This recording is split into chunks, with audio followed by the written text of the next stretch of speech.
लाल की जय। श्री बांके बिहारी महाराज की जय। श्री डोंगरे जी महाराज की जय। श्री सुखदेव जी महाराज की जय। श्री व्यास नारायण भगवान की जय। परीक्षित महाराज की जय। वक्रतुंड महाकाय सूर्यकोटि समप्रभ निर्विघ्नं कुरु मे देव सर्वकार्येषु सर्वदा। ओम श्री गणपते नमो नमः। ओम श्री पवनपुत्र हनुमान जी महाराज की जय। श्री रामचंद्र भगवान की जय। श्री गायत्री मात की जय। श्री सोमनाथ महादेव की जय। श्री सिद्धेश्वर महादेव की जय। ओम श्री भारत माता की जय। श्री भागवत भगवान जी महाराज की जय। ओम नमो भगवते वासुदेवाय। ओम नमो भगवते वासुदेवाय। ડોંગરેજી મહારાજના ચરણોમાં વંદન સાથે આજની ડોંગરેજી મહારાજે કથિત શ્રીમદ ભાગવત રસામૃત પ્રથમ સ્કંદમાં સરસ રીતે આ કથા કે દ્વારિકાનો ઉપસંહાર અને પાંડવોનું સ્વર્ગારોહણ કઈ રીતે કેમ શું આ બધી જ વિગતવાર દિવ્ય ગાથા શ્રી ભગવાનના ચરણોમાં આપણે સમર્પિત કરીએ। ભગવાન આપણી આ કથા ખૂબ સરસ રીતે સાંભળે છે એવી ભાવવંદના સાથે આજે અષાઢ વદ એકમ છે। આજે 11મી 2 એકડા 11/7/2025 છે શુક્રવાર। જય સંતોષી માતા। દરેકને નમસ્કાર વંદન। પરીક્ષિત શ્રીઓને અનેક દેશ અને પવિત્ર કરતા કરતા દ્વારિકાનાથ દ્વારકા પધાર્યા છે। દ્વારિકામાં બધાને દર્શનની આતુરતા હતી। અનેક સ્વરૂપ ધારણ કર્યા છે। એક જ સમયે સર્વને મળે છે, સર્વને આનંદ આપ્યો છે। શ્રી કૃષ્ણ યોગેશ્વર છે। બધાને લાગે કે મારા ઉપર એને બહુ જ પ્રેમ છે। પહેલાં તો જાણે કે મને જ મળ્યા હોય એવું દરેકને પ્રતીતિ થઈ। 11મા અધ્યાયમાં શ્રી કૃષ્ણ દ્વારિકામાં પધારે છે એ કથા છે। હવે 12મા અધ્યાયમાં પરીક્ષિત રાજાની કથા। દ્વારિકા પધાર્યા પછી આ બાજુ પવિત્ર સમયે ઉતરાઈ બાળકને જન્મ આવ્યો। બાળક ચારે બાજુ જુએ છે, બારીકાઈથી બધા તરફ નિહાળે છે। યાદ આવ્યું કે મારા પેટમાં હતું ત્યારે મેં 4 હાથવાળા પુરુષ જોયા હતા જે બહુ તેજસ્વી હતા। પોતાની ગદા વડે બ્રહ્માસ્ત્રના તેજનો નાશ કરતા હતા। છે ક્યાં? એ સર્વમાં પરમાત્માને શોધે છે અને તેથી તેનું નામ પડ્યું છે પરીક્ષિત। તે થયો લોકવિખ્યાત પરીક્ષિત સ્વ નામથી। કાં કરે પરીક્ષા તે ગર્ભે દેખ્યા પુરુષની। યુધિષ્ઠિર મહારાજે ઋષિઓને બોલાવ્યા।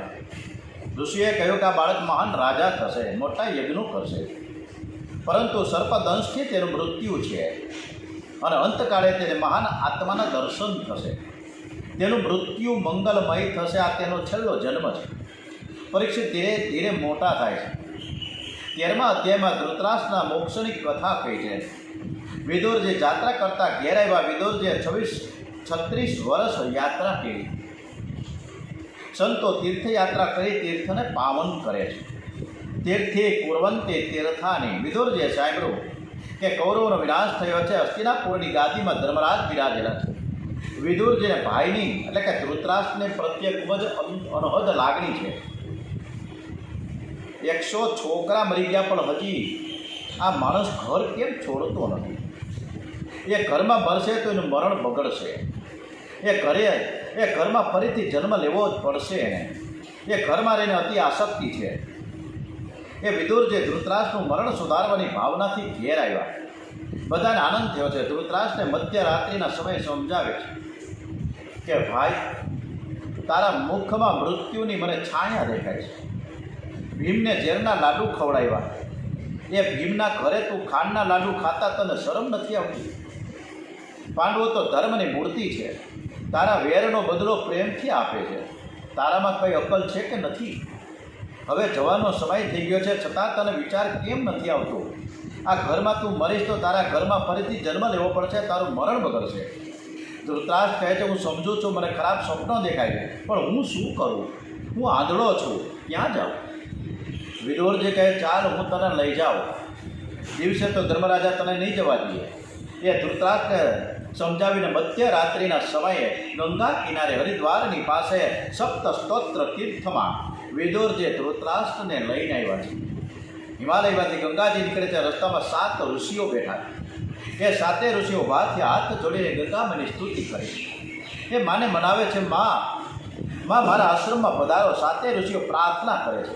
અને ત્યારે ગંગાજી 7 ધારાઓ પ્રગટ કરી અને એક ઋષિના આશ્રમમાંથી ગંગાની એક ધારા વહી ગઈ. 7 ધારાઓ પ્રગટ થઈ, તેથી તેને સપ્ત સ્તોત્ર કહેવામાં આવે છે. આ 7 ધારાઓ બ્રહ્મકુંડમાં ભેગી થાય. ગરમીના દિવસોમાં ગંગાજીની અલગ અલગ ધારાઓ આજે પણ દેખાય છે. ત્યાં વિદુરજી ધૃતરાષ્ટ્રને લઈ આવ્યા. વિદુરજીનો સત્સંગ થયે ધૃતરાષ્ટ્ર હવે પરમાત્માનું ધ્યાન કરવા લાગ્યા. હરિદ્વારમાં શાંતિ કુંજની બાજુમાં 1 કિલોમીટર આ સપ્ત ઋષિ આશ્રમ છે. સપ્ત ઋષિમાં 7 ઋષિઓને અરુધંતી માતા આ 8 ત્યાં પ્રતિમા છે. ખૂબ સરસ મજાનું મંદિર છે. આ સપ્ત ઋષિ આશ્રમમાં બહુ રહેવા જેવી વ્યવસ્થા બહુ સરસ છે. કોઈને પણ હરિદ્વાર જવું હોય તો પહેલાં સપ્ત ઋષિ આશ્રમમાં તપાસ કરવી. જો રૂમ મળી જાય ત્યાં તો સરસ રીતે ત્યાં એકદમ પ્રાકૃતિક ગોદમાં છે. ચારે બાજુ ખૂબ વૃક્ષો છે. હરિદ્વારનું ખૂબ જ રમણીય પ્રાકૃતિક એવું આ સપ્તઋષિ છે. અને આ સપ્તઋષિમાં અમે 2 વર્ષ પહેલાં અમે 9 દિવસની કથા કરી હતી. ફક્ત 6 ફેમિલી ગયા. સપ્તઋષિની બહાર નીકળી એટલે સામે ગંગાજીની ધારા વહે છે. ત્યાં સપ્ત ધારા છે. ઓકે, આ સપ્તઋષિ આશ્રમની જમણી બાજુ વળીએ એટલે ખાલી 10 મિનિટના રસ્તે ધીમે ધીમે ચાલીએ. 10 જ મિનિટમાં કચ્છી આશ્રમ આવી જાય. કચ્છી ભવન, કચ્છી આશ્રમ. અને આ કચ્છી આશ્રમમાં ફક્ત 50 રૂપિયામાં તમે ટોકન લઈ લો, તમને જમવાનું મળશે. એ ફર્સ્ટ ક્લાસ દાળ ભાત શાક રોટલી મિષ્ટાન અને ફરસાણ સાથે. સાંજે પણ 50 રૂપિયા, બપોરે પણ 50 રૂપિયા. ખૂબ સરસ મજાનું કચ્છી આશ્રમમાં જગ્યા બહુ સરસ છે. ફક્ત 80 રૂપિયામાં રહેવા, જમવાની, નાસ્તા, ચા, કોફી બધું ફક્ત 80 રૂપિયામાં. પરંતુ 6 જણા એક રૂમમાં ફરજિયાત છે. આ તમને એટલા માટે હું માર્ગદર્શન આપું છું કે આ કથા ઘણા બધા પરિચિત સ્ત્રીઓ શ્રોતાજનો સાંભળે છે. કદાચ ભવિષ્યમાં હરિદ્વાર કોઈને જવું હોય તો સપ્તઋષિ આશ્રમમાં તપાસ કરે, સાથે સાથે કચ્છી ભવન પર તપાસ કરે. ત્યાં શ્રી ભારાઈ ભાનુશાળી છે, મોટી ઉંમરના બાપા છે, 77 વર્ષના, કચ્છના ભુજના છે. અને ત્યાં તમે એને સંપર્ક કરશો તો રૂમની વ્યવસ્થા પણ થઈ જાય. ઓમ નમો ભગવતે વાસુદેવાય.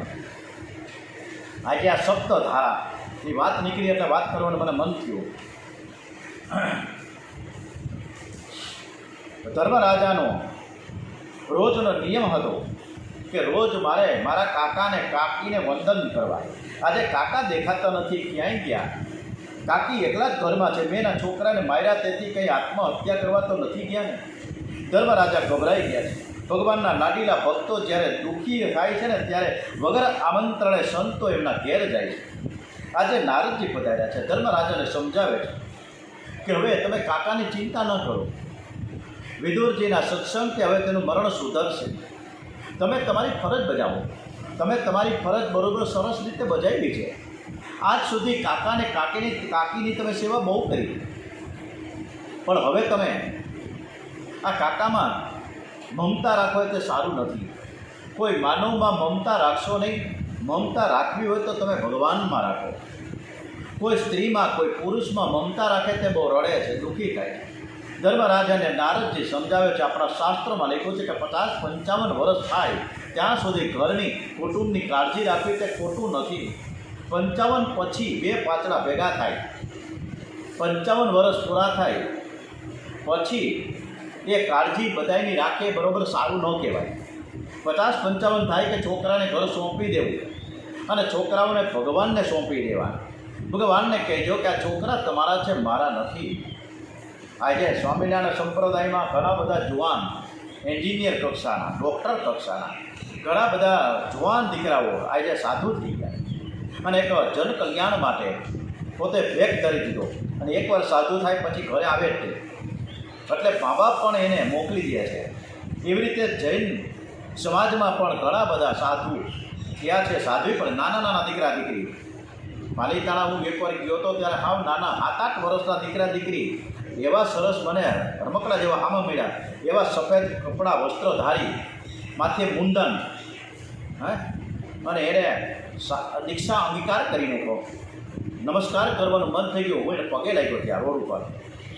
આટલા બધા સરસ મજાના આવા સંસ્કારો જ્યારે મા બાપે આપ્યા હોય ત્યારે આ દીક્ષા ગ્રહણ થાય, બાકી એમને ન થાય. ભગવાનને આપણે કહીએ કે આ છોકરા તમારા છે, મારા નથી. 55 થાય એટલે સાધારણ એવો નિયમ છે કે છોકરો પરણે છે. ઘરમાં વહુ આવે છે ત્યારે મનથી નિશ્ચય કર્યો, હવે મારો વાન પ્રથાશ્રમ શરૂ થયો. ઘરમાં આવે છતાં ઘરમાંથી કેટલાકને મોહ છૂટતો નથી. ઘરમાં વહુ આવે એટલે સમજવું કે હવે મારે વનમાં જઈને ભક્તિ કરવાનો સમય થઈ ગયો છે. 55 પછી સાવધાન થઈને ભક્તિ કરે તો મૃત્યુ સુધરે. 55 પછી પણ ઘરમાં કુટુંબમાં બહુ આસક્તિ રાખે તેનું મરણ બગડે છે. આ ભાગવતમાં બધા જ શાસ્ત્રોનો એક બીચોડ છે. ડોંગરજી મહારાજે એક શાસ્ત્રોનો બરોબર અભ્યાસ કરીને ખૂબ સરસ મજાનું આપણને મૂક્યું છે આ ભાગવત, કે જેથી કરીને આપણને એવો આનંદ આવે છે, ઘણી સમજણ, બોધ મળે, જ્ઞાન મળે છે. ધર્મરાજાને નારદજી સમજાવે છે, 6 મહિના બાકી છે, કાકાની ચિંતા ન કરો, હવે તમે તમારી ચિંતા કરો. કેટલાક તો એવા હોય છે કે મૃત્યુની પથારીમાં પડ્યા હોય છતાં પણ એને ઘરની ચિંતા થાય. અરે આ ભાણાનું શું થશે, મારા છોકરાનું શું થશે, આ મારી દીકરી જે પરણવા લાયક છે એની શું થશે, એનું ઘર મળશે, સારું મળશે કે કેમ? અરે મર્યા પછી તારું શું થવાનું છે એનું તું ચિંતા કરને ભાઈ સાહેબ. મર્યા પછી હું ક્યાં જઈશ, મારું શું થશે, તમે તમારી ચિંતા કરો. 55 પછી કુટુંબની ચિંતા છોડો, ભગવાનને સોંપી દો. સારું અઘરું છે, થતું નથી, થઈ શકતું નથી. કિંતુ છે એક ઈશ આત્મે સ્વયં પ્રભુ, બાહ્ય અંદર બાયાથી ભાસતા નિર્ખોટ રૂપ. સૌ જીવોમાં એક જ પરમાત્મા છે. એ પરમાત્માને ઓળખવાનો આપણે પ્રયત્ન કરીએ. કાકાને માટે રડો નહીં, હવે તમે તમારો વિચાર કરો. બીજાના માટે રડો એ ઠીક છે, પણ રોજ રોજ તમારા માટે થોડું થોડું રડો. તમારું મરણ તમે યાદ રાખો, મારે મારું મરણ સુધારવું છે એવો નિશ્ચય કરો. 6 મહિના હવે બાકી છે. 6 મહિના પછી દ્વાપર પૂરો થશે અને કળિયુગનો આરંભ થશે. ભગવાન સ્વધામમાં પધારે એવી ખબર પડે તો બધું જ છોડીને તમે હિમાલયમાં પ્રયાણ કરજો. નારદજી ધર્મરાજાને સાવધાન કરી ગયા છે. 14મા અને 15મા અધ્યાયમાં પાંડવો પ્રભુના ધામમાં જાય છે, એનું વર્ણન આવ્યું છે. નાથને ઉપસંહાર, દ્વારિકાધીશને ઉપને ઉપસંહાર કરવાનું મન થયું, ઈચ્છા થઈ. પ્રભુએ વિચાર કર્યો કે મારી પાછળ સોનાની દ્વારિકા ન રહે તે વધારે સારું છે. પ્રભુએ પોતાની ઈચ્છા સોનાની દ્વારિકા સમુદ્રમાં ડૂબાડી દીધી. એ તો પ્રભુએ બહુ સારું કર્યું કે આ જમાનામાં સોનાની દ્વારિકા રાખી દે, અને રાખી હોત તો શું થાય? અત્યારે સોયાબીનનું કે જે તે વખતે કેરોસીનના ટેન્કર કે પેટ્રોલના ટેન્કર રોડ ઉપર અમને પડી જાય અને તા તો લૂંટવા પહોંચી જાય બધે ચારે બાજુથી. જ્યારે ટેન્કરમાંથી ઢોળાયેલું તેલ, એ ધૂળવાળું તેલ આપણે લૂંટવા જઈએ છીએ, ત્યારે તો જો આ ભગવાનને સોનાની દ્વારકા અડીખમ રાખી હોય આપણા માટે, તો આપણે પણ બધા ચોસલા પાડીએ, સરસ મજાના સોનાના બિસ્કીટ ઉપાડીએ ત્યાંથી કાઢીને જ આવીએ. એટલે ભગવાને કીધું કે આ કળિયુગના લોકો માટે સોનાની દ્વારકા રાખવું તો આ વ્યાજબી નથી. સોનાની દ્વારકા જાતે ડૂબાડી દીધી. પ્રભુએ બહુ સારું કહ્યું છે. એને ખબર છે કે આ કળિયુગના લોકો કેવા પાકવાના છે. કળિયુગના લોકો દ્વારિકાના છીન ભીન કરે એના કરતાં હું ડૂબાડી દઉં તો સારું. ઈચ્છાથી જે ઉપસંહાર કરે છે તેને બહુ શાંતિ મળે છે. જેને ફરજિયાત છોડવું પડે એને બહુ ત્રાસ થાય. જે સમજીને બધું છોડીને પરમાત્માની સાથે પ્રેમ કરે તે જે ત્રાસમાંથી ઉગરી જાય છે. પ્રભુએ જગતને દિવ્ય આદર્શ બતાવ્યો છે. મારી પાછળ દ્વારિકા ન રહે. યાદવોમાં કલહ થયો, સોનાની દ્વારકા ડૂબાઈ, યાદવોનો વિનાશ થયો છે. ભગવત ઈચ્છાથી જ આ બધું થાય છે. એ જ સમયે ધર્મરાજાને અનેક અપશુકન થયા છે. ભીમસેન સાથે વાતો કરી રહ્યા છે, બાજુમાં બેઠા જ ભીમ, નારદજીએ બતાવેલો સમય હવે આવ્યો છે. મારા પવિત્ર ધર્મ રાજ્યમાં હવે કળીનો પ્રવેશ થઈ ગયો છે એવું મને લાગે છે. લોકો જૂઠું બોલવા લાગ્યા. જીવનમાં એકવાર હું જૂઠું બોલ્યો, હજુ મને પસ્તાવો થાય. બહુ દુઃખ થાય છે. હવે તો આ લોકોને જૂઠું બોલતા જરાય સંકોચ થતો નથી. મારા રાજ્યમાં હવે ચોરીઓ થવા લાગી છે. આ કળિયુગના લક્ષણ મને દેખાય છે. હવે કંઈક દુઃખની વાતો આપણે સાંભળવી પડશે. ભીમસેન સાથે વાતો કરે છે ધર્મરાજા. એક સમય દ્વારિકાથી અર્જુન આવ્યા. ધર્મરાજાને વંદન કરે છે. ધર્મરાજાએ આશીર્વાદ આપ્યા છે. અર્જુનના મુખ ઉપર તેજ નથી દેખાતું. ધર્મરાજા પૂછે છે, આ તારું બધું તેજ ગયું ક્યાં? કોઈએ તને તારું અપમાન કર્યું છે? બહુ અપમાન થાય તો સુખમાં તો મુખમાં તેજ રહેતું નથી. આંગણે આવેલા ભિખારીને આપ્યા વગર તે ભોજન તો નથી કર્યું ને. ગૃહસ્થનો ધર્મ છે કે મધ્યાહન કાળમાં જો કોઈ આંગણે આવે તો તેને થોડું પણ આપવું. આપવાથી ઓછું થતું નથી, આપવાથી વધે છે. ક્યાં વેશમાં કોણ આવે ખબર નથી. મોટા મોટા સાધુઓ મહાત્માઓ પણ અનેકવાર ભિખારીના વેશમાં જગતમાં ફરે છે. તે કોઈ સ્ત્રીનું ચિંતન કોઈ અન્ય કોઈ સ્ત્રીનું તે ચિંતન તો નથી કર્યું ને. પુરુષ કોઈ પણ પર સ્ત્રીનું ચિંતન કરે, સ્ત્રી કોઈ પર પુરુષનું ચિંતન કરે તો તે વ્યભિચાર જેવું પાપ લાગે. મારો ભાઈ અર્જુન કોઈ દિવસ એવું પાપ તો કરે જ નહીં. મધ્યરાત્રિના સમયે સુંદર શૃંગાર કરી ઉર્વશી, બહુ સરસ મજાની કથા છે ડોંગરેજી મહારાજે કે અર્જુનને સમક્ષ એક અપ્સરા આવી, ઉર્વશી નામ, ખૂબ જ સુંદર. અર્જુનના મનમાં, અર્જુનની આંખમાં જરાય પણ એ ઉર્વશીને જોતા વિકાર ન આવ્યો. અર્જુનનું મન તો ગંગાજળ જેવું શુદ્ધ છે. ઉર્વશીને વંદન કર્યા છે. ઉર્વશીએ કહ્યું હું કામ ભાવથી આવી છું. અર્જુને કહ્યું કે તમારો ગમે તેવો ભાવ હોય પણ મારો તો તમારા પ્રત્યે માતૃભાવ છે. ઉર્વશીએ કહ્યું કે હું સ્વર્ગની અપ્સરા છું. હું સ્વર્ગની અપ્સરા છું, મને પાપ લાગે નહીં, તને પાપ લાગશે નહીં. અર્જુને હાથ જોડીને કહ્યું હું ભરતખંડનો માનવી છું.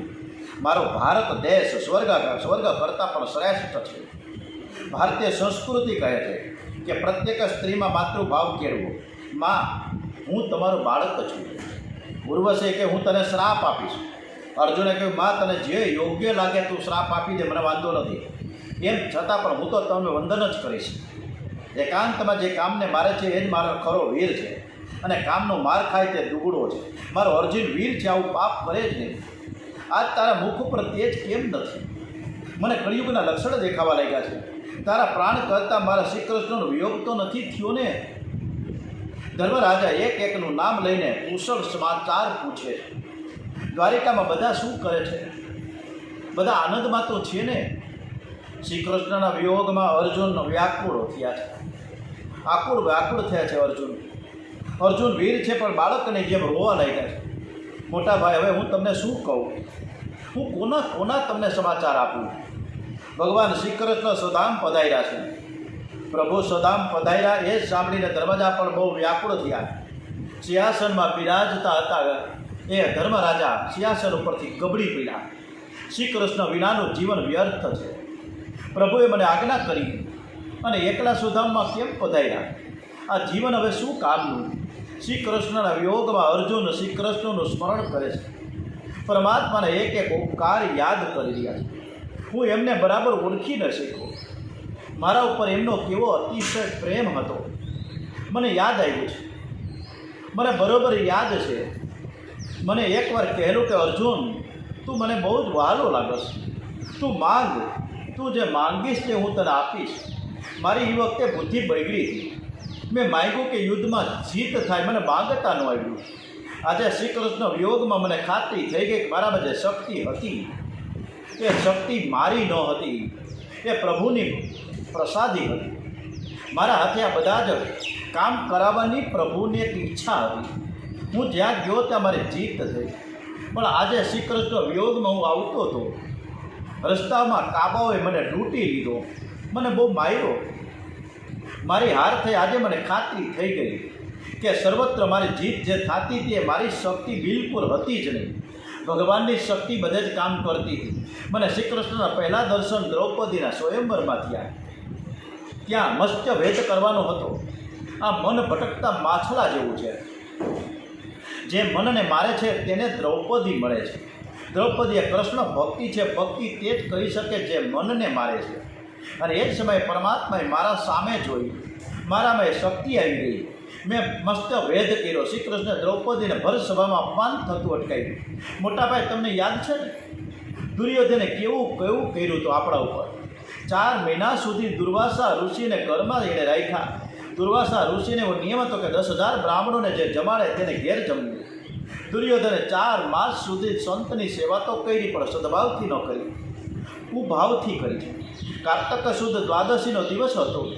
દુર્વાસા ઋષિને દુર્યોધને કહ્યું છે કે મારા ભાઈ પાંડવો વનમાં ફરે છે. આજે ત્યાં જઈને તમે પારણા કરો અને તમે એને આશીર્વાદ આપો. દુર્યોધન બહુ દુષ્ટ હતો. એ વિચાર કર્યું કે મહારાજને ગઈકાલનો એકાદશીનો ઉપવાસ છે.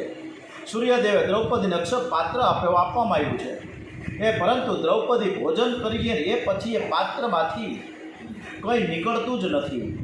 આ બ્રાહ્મણોને પાંડવો પાસે જતા સમય લાગશે, ત્યાં સુધી દ્રૌપદીનું ભોજન પણ થઈ ગયું હશે. પછી અક્ષય પાત્રમાંથી કંઈ નહીં નીકળે. દુર્વાસાને ભોજન મળશે નહીં. તેથી ક્રોધ કરીને પાંડવોને શ્રાપ આપશે. પાંડવોની દુર્ગતિ થશે. દુર્વાસા ઋષિ ભોળા છે. દુર્યોધનનું કપટ એને સમજી ન શક્યા. એમણે દુર્યોધને કહ્યું ગઈકાલે નિર્જળા એકાદશીનું વ્રત કર્યું છે, આજે મોટી બારસ છે, પારણા કરીશ અને આશીર્વાદ આપીશ અને પછી હું ત્યાં જઈશ. દુર્યોધને કહ્યું મહારાજ, મને તો આશીર્વાદ તમે મને ખૂબ આપ્યા છે. પાંડવોને તમે આશીર્વાદ આપવા માટે ત્યાં તમે જાઓ. સૂર્યનારાયણે પાંડવોને અક્ષય પાત્ર આપ્યું હતું. એમાંથી સંકલ્પ પ્રમાણે અન્ન મળતું હતું. સૂર્યની ટીકાળ ઉપાસના કરે તે કોઈ દિવસ દરિદ્ર થાય જ નહીં. સૂર્યોદય અને સૂર્યાસ્તના સમયે ભક્તિ કરો. સૂર્યનારાયણમાં પરમાત્માના દર્શન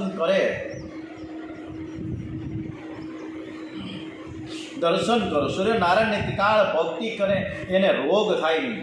પાંડવો વનમાં જવા નીકળ્યા. સૂર્યનારાયણને દયા આવી. એમને અક્ષય પાત્ર આપ્યો. અક્ષય પાત્રમાં સંકલ્પ પ્રમાણે અન્ન નીકળતું.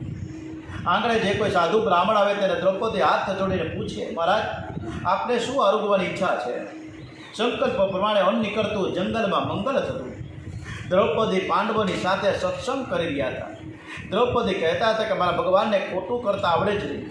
ભગવાનની આ બધી જ લીલા જીવના કલ્યાણ માટે હોય છે. તમારા જીવનમાં તમને ઉદ્વેગ થાય, દુઃખ થાય, એવો બનાવ બની જાય ત્યારે મનને શાંત રાખીને સહન કરો. ભગવાનને ખોટું કરતા આવડે જ નહીં. જીવ ખોટું કરી શકે, પરંતુ ઈશ્વર ક્યારેય ખોટું ન કરી શકે. પ્રભુમાં એવો દ્રઢ વિશ્વાસ રાખજો. રાજ્ય ગયું હતું. પાંડવો વનમાં ભટકતા હતા. દ્રૌપદી કહે છે કે જે થયું તે સારું થયું. રાજમહેલનું જે રાજસી સુખ આપણે બધું ખૂબ જ ભોગવ્યું છે. હવે સાત્વિક આનંદ રાજમહેલમાં અત્યાર સુધી તો મળ્યો નહીં, પરંતુ રાજમહેલમાં આ સાત્વિક આનંદને આપણે માણ્યો પણ નહીં. ક્યાં છે ત્યાં સાત્વિક આનંદ? હું તો રાણી થઈને રાજમહેલમાં રહેતી હતી. એ જીવન મને યાદ આવે છે. રાજમહેલમાં હું ધ્યાન કરતી પણ તન્મયતા થતી નહીં. શ્રી કૃષ્ણ કીર્તન કરતી વખતે પણ હૃદય મારું પીગળતું ન હતું.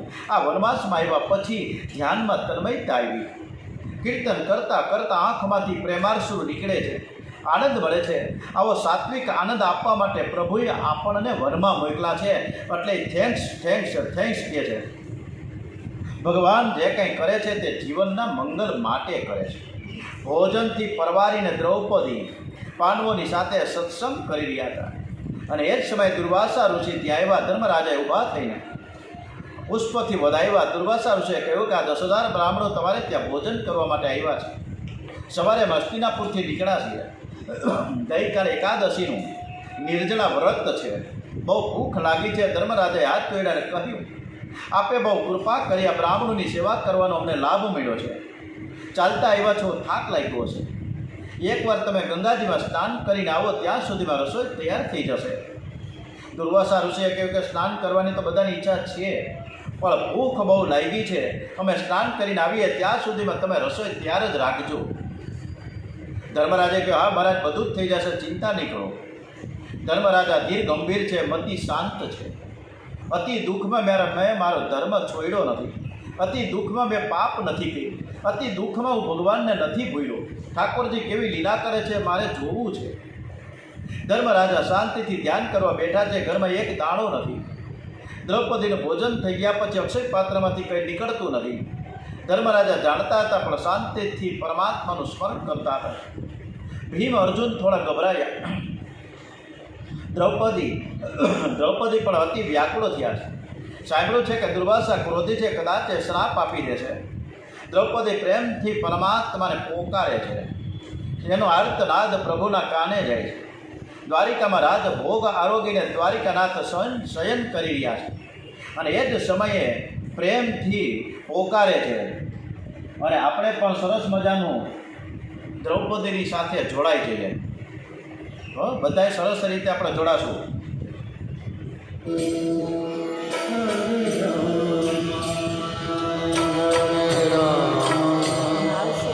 રામ રામ હરે હરે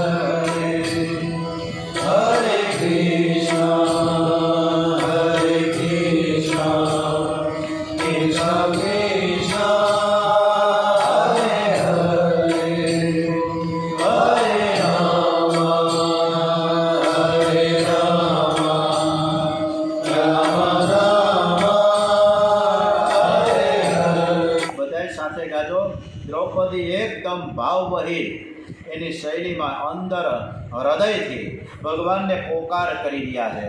હરે કૃષ્ણની ધૂન સાથે ભગવાનને આમંત્રિત કરે છે, તમે જલ્દી આવો, અમે દુઃખમાં છીએ, વિપત્તિમાં છે, હવે તમે જ અમારા આ સંકટને દૂર કરવા માટે તમે પધારો, એવા ભાવ સાથે હરે કૃષ્ણનું કીર્તન દ્રૌપદીજી કરી રહ્યા છે. હરે કૃષ્ણ હરે Krishna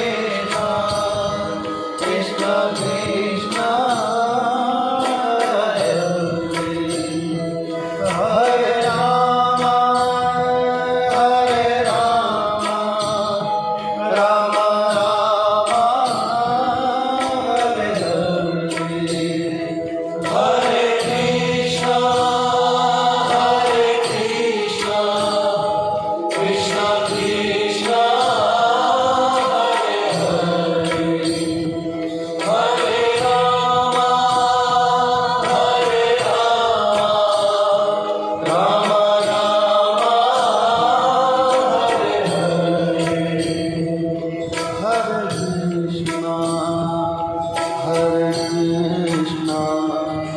Krishna Krishna Hare Hare Hare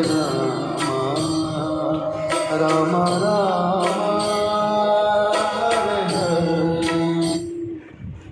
હરે કૃષ્ણની ધૂન ચાલુ. એકદમ દ્રૌપદી આંખ બંધ કરીને દ્વારિકાધીશને યાદ કરે છે કે તમે જલ્દીથી પધારો, પરમાત્માને પોકાર કરે છે. આ જીવ લાયક નથી, તમે તો અતિ ઉદાર છો, તમે તો આ જીવને અપનાવ્યો છે. એકવાર તમે જેવું બોલ્યા હતા કે હે દ્રૌપદી, હું તારો ભાઈ છું, તું મારી બહેન છે, અને એકવાર તમે મારી લાજ રાખી છે.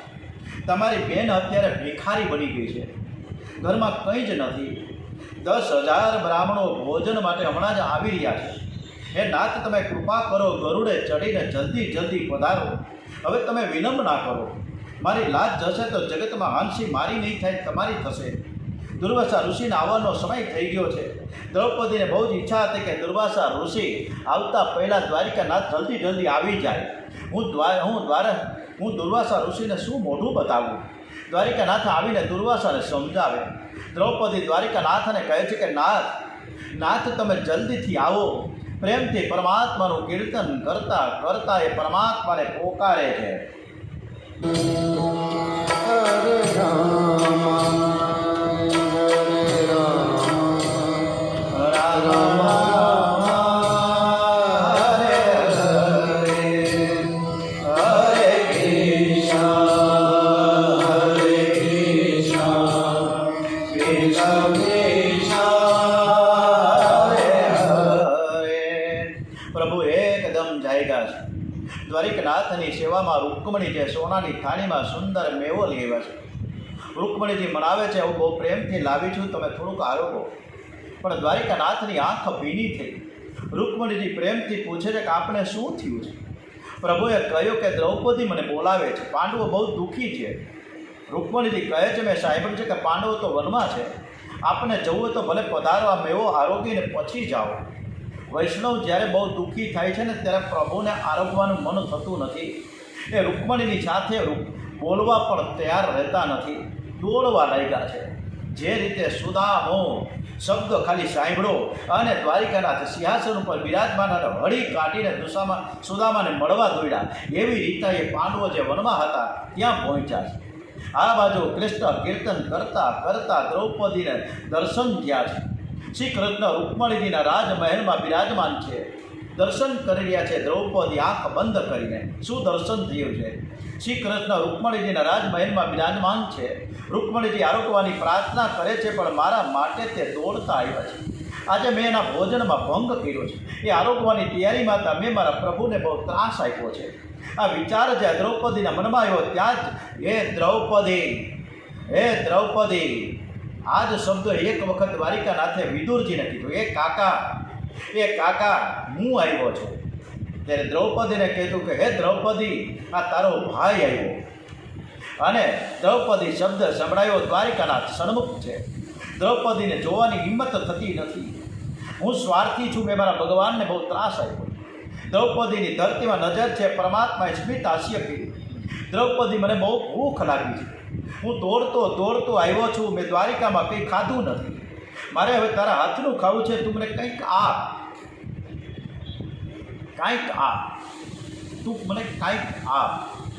આ શબ્દો મધુમંગલને કીધું. એ કાનુડાએ તું મને કાંઈક આપ. વિદુરજીને કીધું કે હું ભૂખ્યો છું, તું મને કાંઈક આપ. અહીંયા દ્રૌપદીને કહે છે કે તું મને કાંઈક આપ. હું આપું? તમે મને શું કામ શરમાવો છો? મારા ઘરમાં કંઈ નથી. દ્રૌપદી મેં તો સાંભળ્યું છે કે તને અક્ષય પાત્ર સૂર્યનારાયણ ભગવાને આપ્યું છે, અને એ અક્ષય પાત્રમાં તે કંઈક તો મારા માટે રાખ્યું જ હશે. તું જોતો ખરા. અરે શું રાખ્યું? મેં ભજન કરી લીધું. હવે એમાં કાંઈ છે જ નહીં. દ્રૌપદીએ આવીને એ પાત્ર લાવ્યું છે, દ્વારિકાનાથને આપ્યું. તમે જુઓ આમાં કંઈ છે જ નહીં. ઘણા દિવસનો ભૂખો જેમ કંઈક શોધે, અન્નનો દાણો શોધે. અને જ્યારે અન્નનો દાણો શોધતા હોય ને ત્યારે મધર ઇન્ડિયાની એ માં એના 2 છોકરાઓ ભૂખથી ટળવળતા હતા. ફૂલ વરસાદ હતો અને એ વરસાદના કાદવ અને કીચડમાં એ અનાજ, એ દાણા, એ મધર ઇન્ડિયા શોધતી. આજે એ જ માં, આપણા બધાયની માં, આપણા બધાયનો જગતગુરુ, આપણા બધાયનો પિતા, આપણા બધાનો યોગેશ્વર, જગદીશ્વર, એ ફાફા ફોડા કરે છે અને અક્ષય પાત્રમાં કે આમાં શું છે, કાંઈ છે કે નહીં, હાલો ખાઈ તો લો. અને દ્વારિકાનાથે અક્ષય પાત્રમાં એક માયાથી ભાજીનું પાન ઉત્પન્ન કર્યું છે. દ્રૌપદીને કહ્યું કે તે આ ભાજીનું પાન તો તે મારા માટે રાખ્યું છે. આ ભાજીનું પાન જગતમાં સર્વ જીવોને તૃપ્ત કરી દે છે. શ્રી કૃષ્ણ સર્વના અંતર્યામી છે. શ્રી કૃષ્ણને જે રાજી કરે છે એ જગતને રાજી કરે છે. શ્રી કૃષ્ણને આરોગ આવે ને એને જગતને જમાડવાનું પુણ્ય મળે છે. લોકો ગરીબોને, સાધુ બ્રાહ્મણોને જમાડે છે, સારું છે. અતિ ઉત્તમ તો એ છે કે અતિ પવિત્ર પ્રેમથી, પવિત્રતાથી સ્મરણ કરતા લાલાને માટે સુંદર સામગ્રી બનાવે, એને એકાંતમાં મનાવીને આરોગ આવે. લાલાને એવી ટેવ પડે છે. શ્રી બાલકૃષ્ણ લાલ પાસે કોઈ બેસે, લાલાને મનાવે ત્યારે થોડુંક એ આરોગ્ય છે. એક ઓડી કારમાં એક સજ્જન વ્યક્તિ ખૂબ જ સરસ મજાની નાસિકથી 2000 કિલો ખારેક લઈ આવ્યા હતા. 2000 કિલો ખારેક, 2000 કિલો, 50, 100 ગ્રામ, 150, 250, 500 ગ્રામ કિલો નહીં, 2000 કિલો. અને મંદિરે ભગવાનને શણગાર કરવા માટે, ખારેકનો શણગાર કરવા માટે એ મોટર લઈને જ્યારે રોડ ઉપરથી મંદિરમાં પ્રવેશ કરતા હતા ત્યારે એ સર્જનની પાસે એ 4, એક દંપતી અને 2 દીકરા, એક નાનકડો દીકરો અને દીકરી ભિક્ષુક અવસ્થામાં, એની પાસે હાથ લાંબો કર્યો એ કાચ ઉપર, કારણ કે થોડોક આગળ ટ્રાફિક હતો એટલે મોટર રોકાઈ ગઈ હતી મંદિરમાં પ્રવેશ કરતા, એટલે કાચ ઉપર ટકોરો માર્યો એ ભિક્ષુકે, હાથ લાંબો કર્યો પણ એ સજ્જને કાચ ન ખોલ્યો. એની ડેકીમાં 2000 કિલો ખારેક પડી. નાસી કરી અને સીધું જ ભિક્ષુકને કીધું આવવા દે અને સીધી મોટર અંદર આવવા દીધી મંદિરની અંદર પ્રાંગણમાં મેદાનમાં.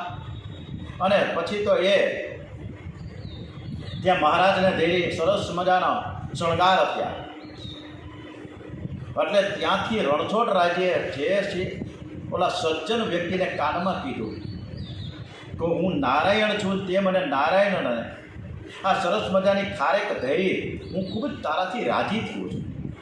પરંતુ જે બહાર તું હમણાં જ મોટરની અંદર પ્રવેશ કરી દરિદ્ર નારાયણ જે બહાર ઊભા હતા 4 જણા, તે એને 500 ગ્રામ ખારેક દીધી હોત ને તો સારું હતું.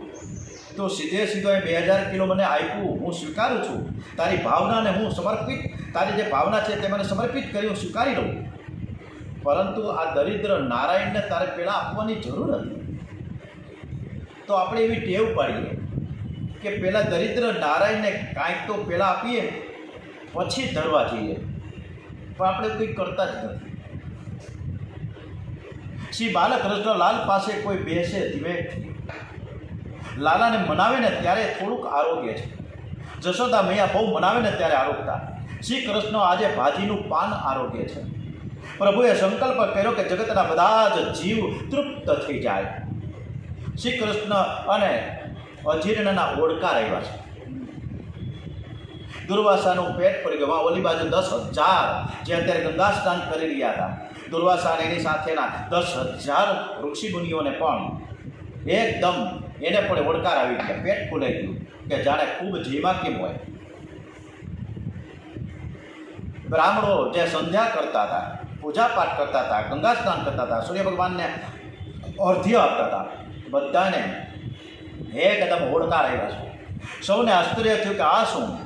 અને એ જ સમયે પ્રભુએ ભીમસેનને કહ્યું કે પહેલાં મહારાજ જે દુર્વાસા છે ને બધા ઋષિમુનિઓ છે અહીંથી નાસી ન જાય, બધાને અહીં બોલાવી લાવો, વયા જાહે, આપણે અહીંયા જમવાનું તૈયાર જ છે, બોલાવો જલ્દી. ગયા ભીમસેન, હાલો જલ્દી, જમવાનું તૈયાર જ છે, બધી જ તૈયારી થઈ ગઈ છે. દુર્વાસા રહે છે કે ભીમ તો ખરું કહે છે, દ્વારિકાથી શ્રી કૃષ્ણ તમારે ઘેર આવ્યા છે? ભીમે કહ્યું આવ્યા છે, દ્રૌપદી સાથે વાતો કરી રહ્યા છે. મને તો એવું કહ્યું કે દુર્વાસા મારા ગુરુ છે, જલ્દીથી આવો, એટલે મને ખાસ મોકલો છે તમે લેવા માટે. હું એને શાંતિથી જમાડીશ, મારા હાથે જમાડીશ. દુર્વાસા કહ્યું કે આવ્યા ત્યારથી જ મારી દશા બગડી છે. હું એમનો ગુરુ નથી, મારા ગુરુના ગુરુ છે, મારા દાદા ગુરુ છે. શ્રી કૃષ્ણ જગત ગુરુ છે. કૃષ્ણ વંદે જગત ગુરુ. દુર્વાસા ઋષિએ પાંડવોને ખૂબ ખૂબ આશીર્વાદ આપ્યા છે. 4 મહિના મેં દુર્યોધનનું ખાધું છે, મેં ભૂલ કરી. કોઈ દિવસ ધ્યાન કરતાં તન્મયતા થઈ નથી, સંધ્યા ગાયત્રી કરતાં હૃદય પીગળું નથી. એ પાપનું અંત છે. તમારે ઘેરું તૃપ્ત થઈ ગયું. પાંડવોના સંયમ, સદાચાર, સરળતા, સાધુ સંતોમાં સદભાવ, અનંત કૃષ્ણ ભક્તિ જોઈને હું રાજી થયો છું. જય જયકાર કરી સેવા કરીને દુર્યોધનને સેવા ચાકરી કોને કરી? 4 મહિના સુધી દુર્યોધને કરી. ત્યાં પણ આશીર્વાદ કોને મળ્યા? પાંડવોને. જ્યાં જાઓ ત્યાં દુર્વાસના આપણી પાછળ પડે છે. વાસના બંગલામાં ત્રાસ આપે એવું નથી. વાસના છે ને એ વનમાં ગયા પછી પણ આપણે ત્રાસ આપે છે. સુખ ભોગવવાની વાસના છે ને એ જ દુર્વાસના કહી શકાય, જે ભક્તિને બગાડે છે, છીન ભીન કરી નાખે. બીજાને સુખી કરવાની વાસના ભક્તિને પુષ્ટ કરે છે. વાસના બધાને ત્રાસ આપે છે. દુર્વાસનાના ત્રાસમાંથી તો દ્વારિકાનાથ જ બચાવે. આ જીવમાં શક્તિ નથી કે કાયમ માટે વાસનાનો નાશ કરે. થોડા દિવસ તો કેટલાક લોકો સેમ રાખે, પછી વાસના જોર કરે છે. માનવ મૂર્ખ નથી, પણ માનવનું ડાહ પણ કાયમ ટકતું પણ નથી. વાસનાના ત્રાસથી ભગવાન બચાવે. પરમાત્માના ચરણોને જેને આશ્રય હોય એ શ્રી કૃષ્ણમાં જે તન્મય બને છે, ભગવાન એને વાસનાના ત્રાસમાંથી બચાવે છે. ભાજીનું એક પાન આરોગીને જગતને જેણે તૃપ્ત કર્યું એ પરમાત્મા શ્રી કૃષ્ણનું અર્જુન સ્મરણ કરે છે. મોટાભાઈ તમને યાદ છે, શ્રી કૃષ્ણ લીલાનું વર્ણન કરતા સૌ તન્મય થયા. બધાની આંખમાં આંસુ આવી ગયા છે. આખી રાત ભગવત સ્મરણ થયું છે. પ્રાતઃકાળ થયો, યુધિષ્ઠિરે પરીક્ષિતને બોલાવ્યા અને કહ્યું કે આજથી તું રાજા થયો છે. પરીક્ષિતને રાજ્ય આપી દીધું. 5 પાંડવો દ્રૌપદીની સાથે હિમાલયમાં પ્રયાણ કરી ગયા. હસ્તિનાપુર છોડતી વખતે યુધિષ્ઠિર મહારાજ આંખ હોવા છતાં કોઈને જોતા નથી, કાન હોવા છતાં કોઈનું કંઈ સાંભળતા નથી. હસ્તિનાપુરની પ્રજા વારંવાર વંદન કરે છે. આવા રાજા કોઈ થયા નથી ને થશે પણ નહીં. જેના રાજ્યમાં અમે બહુ જ સુખી થયા. ધર્મ રાજા હવે કોઈને નજર આપતા નથી, કોઈનું કંઈ સાંભળતા નથી. હિમાલયમાં ગયા છે. પાંડવોએ કેદારનાથની પૂજા કરી. જીવ અને શિવનું છેલ્લું મિલન ત્યાંથી. કેદારનાથમાં એ મર્યાદા છે કે શિવની પૂજા થયા પછી સ્ત્રી હોય કે પુરુષ હોય, શિવજીને બાથમાં લેવાના હોય. સરસ મજાનું, એકદમ સરસ મજાની મોટી, એકદમ સરસ મજાની શિવલિંગ છે, અદ્ભુત સ્વયંભૂ કેદારનાથ. કે 2013માં આવડું મોટો પૂર પ્રકોપ થયો, પણ કેદારનાથનું મંદિર અને એ શિવજીને કેદારનાથ ભગવાનને કંઈ આવુંની આંચ પણ ન આવી. આ તાકાત છે ધર્મની. જીવ ઈશ્વરનું ત્યાં મિલન થાય છે, ત્યાં જીવ ભાવ દૂર થાય છે. કેદારનાથથી ઉપર જાઓ તો નિર્વાણ પંથ આવે છે. એને મહાપુરુષો શતપથ કહે છે. પાંડવો જીવ ભાવ છોડીને માર્ગે ગયા છે. 4 પાંડવો શરીર છોડીને પ્રભુના ધામમાં ગયા. એકલા ધર્મરાજા સદેહે ગયા છે. વેદાંત એમ કહે છે કે જ્યોતમાં જ્યોત મળે છે. જ્યોત સે જ્યોત જગાતે ચલો, પ્રેમ કી ધારા બહાતે ચલો. આત્મા પરમાત્મા મળી જાય, પણ ભક્તિમાં એવી શક્તિ છે કે જે સતત ભક્તિ કરે એનું શરીર દિવ્ય બની જાય. એ દિવ્ય શરીર સાથે પરમાત્મામાં ભળી જાય છે. એકલા ધર્મરાજા સદેહ ગયા. એમણે જીવનમાં કોઈ દિવસ પાપ કર્યું જ નથી. કળિયુગમાં તુકારામ મહારાજ, બરાબર સમજો, આ કળિયુગમાં તુકારામ મહારાજ અને મીરાબાઈ તો એ સદેહે ગયા છે. તુકારામ મહારાજની સમાધિ નહીં, તુકારામ મહારાજનું શ્રાદ્ધ નહીં. શરીર છોડે એને સમાધિ થાય, શરીર છોડે એની સમાધિ થાય, એનું શ્રાદ્ધ કરવું પડે. તુકારામ મહારાજ વિઠ્ઠલનાથજીની ભક્તિ કરતા સદેહ ગયા છે. મીરાબાઈ સદેહે દ્વારિકાનાથમાં સમાઈ ગયા છે. મીરાબાઈ શ્રી અંગને કોઈનો સ્પર્શ થયો નથી. અગ્નિ સંસ્કાર નહીં, જળ સંસ્કાર નહીં. એ દ્વારિકામાં દ્વારિકાનાથના સ્વરૂપમાં સમાઈ ગયા. મીરાબાઈનું ચરિત્ર અતિ દિવ્ય છે. પાંડવો પ્રભુના ધામમાં ગયા છે. પાંડવોના મરણની આ કથા નથી, આ પ્રયાણની કથા છે. મરણ અને પ્રયાણમાં ઘણો બધો ફેર છે. સ્નાન નહીં, સંધ્યા નહીં, અપવિત્ર અવસ્થામાં હાય હાય હાય કરતાં કરતાં પ્રાણ છોડે એને મરણ કહેવાય. છેલ્લા દિવસે સ્નાન કરે, શ્રી પરમાત્માનું ધ્યાન કરે, બાલકૃષ્ણ લાલને દૂધથી નવડાવે, લાલાને શૃંગાર કરે, ભોગ ધરે, લાલાની આરતી ઉતારે, શ્રી કૃષ્ણ દર્શન અને સ્મરણ કરતાં કરતાં આનંદમાં આનંદમાં આનંદમાં શરીર છોડીને પ્રભુના ધામમાં જાય. એ મહિલો નહીં, અમર થઈ ગયો કહેવાય. પાંડવોનું મરણ મંગલમય થયું. પાંડવો પ્રભુના ધામમાં ગયા છે. ઓમ શ્રી કૃષ્ણ કનૈયાલાલ કી જય. ઓમ શ્રી ગોગરેજી મહારાજ કી જય. ઓમ નમો ભગવતે વાસુદેવાય. ઓમ શ્રી કૃષ્ણ કનૈયાલાલ કી જય. શ્રી ભારત માતા કી જય. ઓમ શ્રી વંદે વેદ માતરમ. શ્રી સત્ય સનાતન હિન્દુ ધર્મ કી જય. ઓમ નમઃ પાર્વતી પતય. હર હર હર હર હર મહાદેવ હર.